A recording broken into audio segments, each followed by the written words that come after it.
To some, it's a sound that puts them to sleep. To thousands of others, it's a dream that's never fulfilled. It's a bit of an eye-opener to see the actual, life jackets laid out like that. Brooklyn Bridge Park, a far cry from the beaches of the Greek island Chios.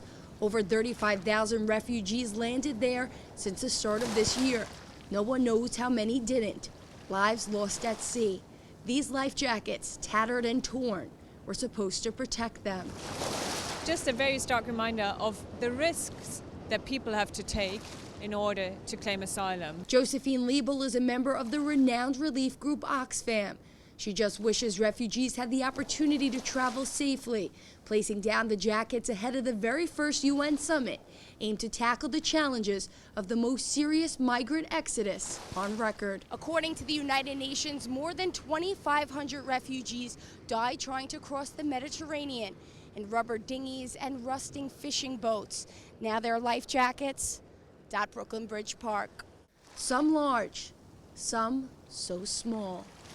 We think that this would have been worn by a 2-year-old child. That's just 1 year older than this man's daughter. For me to think of children the same age as her that have to go through the same kind of scenario, that's when the reality of the situation, affects you.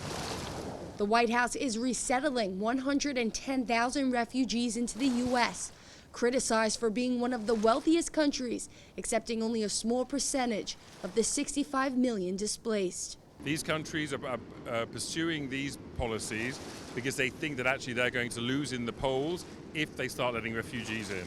While the U.S. can put a cap on its number of refugees, other countries have no choice.